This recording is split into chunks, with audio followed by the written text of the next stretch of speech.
स्वस्ति नो बृहस्पतिर्दधातु स्वस्ति न इन्द्रो वृद्धश्रवाः स्वस्ति नः पूषा विश्ववेदाः स्वस्ति नस्तार्क्ष्यो अरिष्टनेमिः स्वस्ति नो बृहस्पतिर्दधातु ओम।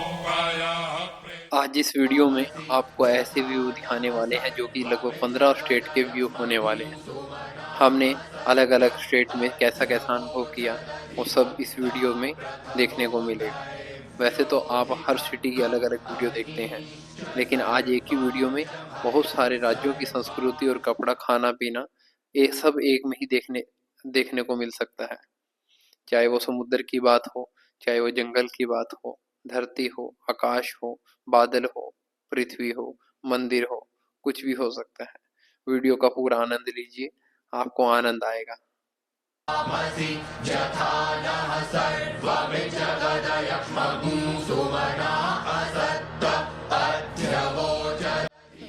मैं पहुंचा द्वारकाधीश गुजरात, और जिस गाड़ी पर मैं राइड कर रहा हूँ इसका भी मुझे कोई पैसा देना नहीं पड़ा, क्योंकि हमारी यात्रा बिना पैसे से। मुझे मात्र एक लड़के ने कहा कि आप चलेंगे इस पे। मैंने कहा मेरे पास पैसा नहीं है। उसने कहा कि पैसा मांगा किसने? आपके बैग के पीछे एक बोर्ड लगा है, बिना पैसे उधार दिया था। चलिए आपको बिना पैसे से कुछ आनंद देने की कोशिश करते हैं। तो मैं बैठा इस गाड़ी पर और मैं चल दिया इस पीले सूरज की तरफ। लेकिन मैंने देखा आगे तो समुद्र है, लेकिन हमारी गाड़ी खाली धरती तक नहीं थी, हमारी गाड़ी समुद्र में भी जाने वाली। फिर हम समुद्र में राइड करने लगे और कोशिश करी कि उस पीले सूरज तक जाया जाए, लेकिन आप सबको भी पता है कि पीला सूरज कोई पास में नहीं है। फिर भी हमने समुद्र के बीचों बीच जाकर आनंद लेने की कोशिश की। फिर पहुंचे मुंबई की तंग सी गलियों में, जहां चारों तरफ मरी हुई मछलियों की गंदगी ने मुझे परेशान कर दिया था, जिसके कारण मुझे मुंबई छोड़कर जाना पड़ा। फिर पहुंचा कर्नाटक की भूमि पर, गोकर्ण, जहां ओम के नाम से बीच मैंने बहुत आनंद लिया, जीवन भर का आनंद लिया, क्योंकि मैं जीवन में कभी भी ऐसी जगहों पर आया नहीं था।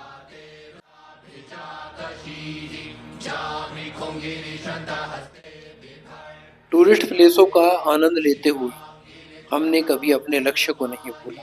हमेशा अपने लक्ष्य को याद करते हुए स्कूल कॉलेज में विजिट करते रहे और अनेकों प्रकार की जानकारियां देते रहे, जिसमें कि हमें कर्नाटक के अंदर सूखे पापड़ और सूखे कुरकुरे खाकर भी हमें काम चलाना पड़ा। ये बात है हमारे हम्पी। उस हम्पी में जाकर हमने पेड़ से नारियल भी तोड़े और दुकान पर लाकर बिकवाए।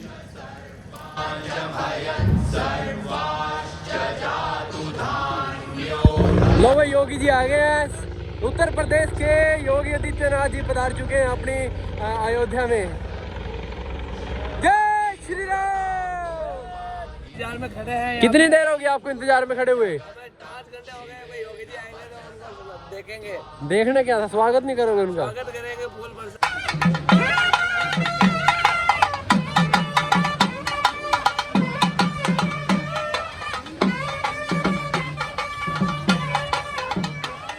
फिर हम केरल पहुंचे और केरल में हमने पारंपरिक त्योहारों को देखा, और उन त्योहारों को देखने के बाद में एक भारतीय संस्कृति सनातन की जो चिंगारी थी वो और बढ़ गई। फिर हमने प्रस्थान किया तिरुपति बालाजी की तरफ, जो कि दुनिया का सबसे महंगा मंदिर बताया जाता है, जहां पर दुनिया के सबसे ज़्यादा लोग आते हैं। इस मंदिर की खास बात यह है कि यहाँ पर दुनिया के सबसे ज़्यादा गंजे आदमी और औरतें पाई जाती हैं। फिर हैदराबाद के एक मारवाड़ी के घर में, जिनको हम जानते नहीं हैं, बस किसी जानकार से हमें उनकी जानकारी मिली थी और उन्होंने अपने घर में हमारा स्वागत किया। दोस्तों, हमेशा अपनी संस्कृति को याद रखने वाले, दिखाने वाले राजस्थानी भाइयों को मेरा प्रणाम।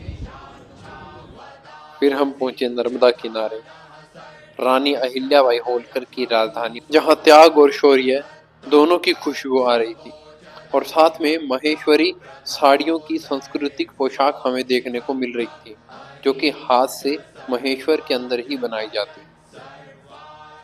मध्य प्रदेश में हमारी मुलाकात हुई वैभव साठी जी से, जो कि रानी लक्ष्मीबाई जी के वंशज हैं, जिनसे हमने पर्सनली पॉडकास्ट भी किया। और इनके बैक साइड में आप देखेंगे तो इनका घर पूरा किताबों से भरा हुआ था।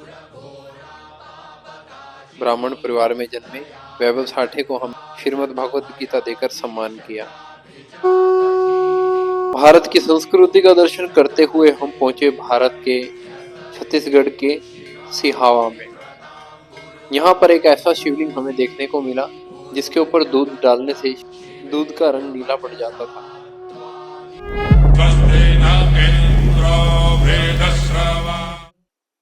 उसी छत्तीसगढ़ में जहाँ राजीव दीक्षित जी की मृत्यु हुई, हमने उनकी मृत्यु का कारण जानने की भी कोशिश करी, लेकिन किसी ने कोई जवाब नहीं दिया।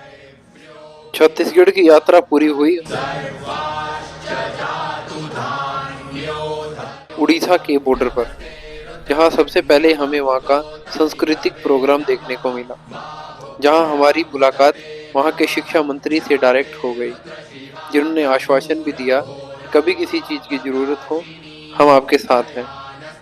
और यहाँ बहुत सारे लड़के लड़कियाँ अपनी कल्चर की ड्रेस पहनकर इस प्रोग्राम में आए। यहाँ पर नेता हो या कोई कर्मचारी हो, सब धरती पर बैठकर ही इस प्रोग्राम का आनंद लेते हैं। दंतेश्वर मंदिर के अंदर पहुँच चुके हैं और यहाँ पर भीड़ आप देख सकते हो कि जाने का भी रास्ता नहीं है। आज बहुत महत्वपूर्ण दिन है और यहाँ पर ये जो त्यौहार 75 दिन तक चलता है। छत्तीसगढ़ में नहीं पूरी दुनिया में सबसे लंबा दिनों तक चलने वाला त्यौहार है ये।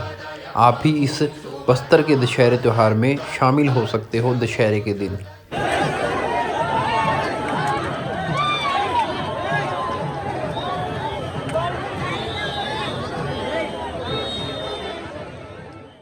उड़ीसा के बहुत सारे मंदिरों में भोजन पैसे देकर मिलता है, जिसमें कीमत 80 से 100 रुपये हो सकती है। उड़ीसा का एक परिवार तो मुझे ऐसा मिला जिसका मेरे साथ बहन और भाई का रिश्ता बन गया। मेरे जाने के दुख में ये लोग रोने भी लग गए थे। हमने अपनी इस भारत यात्रा का प्रचार अनेकों स्कूलों में भी किया, अनेकों घरों में भी किया और अनेकों गाँवों में भी जाकर किया। प्रचार में कोई कमी नहीं रखी। हर गाँव ने मुझे बहुत प्यार दिया, हर स्कूल के लोगों ने मुझे बहुत प्यार दिया। दोस्तों, अगर अपने भारत में संस्कारों वाले स्कूल की बात करें तो सरस्वती शिशु मंदिर स्कूल सबसे ज़्यादा बेस्ट है। फिर पश्चिम बंगाल की धरती पर कदम रखा और पहुंच गए गंगा सागर। राजा भागीरथी ने माता गंगा को साक्षात धरती पर अपने पितरों के तर्पण मतलब मुक्ति करवाने के लिए धरती पर उतारा था। फिर मैं पश्चिम बंगाल के बकेश्वर महादेव मंदिर गया, जहां शक्तिपीठ भी था। और यहाँ अद्भुत बात ये थी कि यहाँ 9 गर्म पानी के कुंड थे, जहाँ 90 डिग्री से भी ज़्यादा गर्म पानी उबल रहा था। यहाँ नहाने से कहते हैं कि कष्ट रोग दूर हो जाते हैं। कभी आपका मौका लगे तो बकेश्वर महादेव मंदिर जरूर आना पश्चिम बंगाल में। नेक्स्ट वीडियो का दूसरा पार्ट आपके सामने पेश करेंगे, इंतज़ार करिए। भारत की जो चीज़ें मैंने अनुभव करी हैं वो आपको भी छोटी सी वीडियो में करवाना चाहूँगा।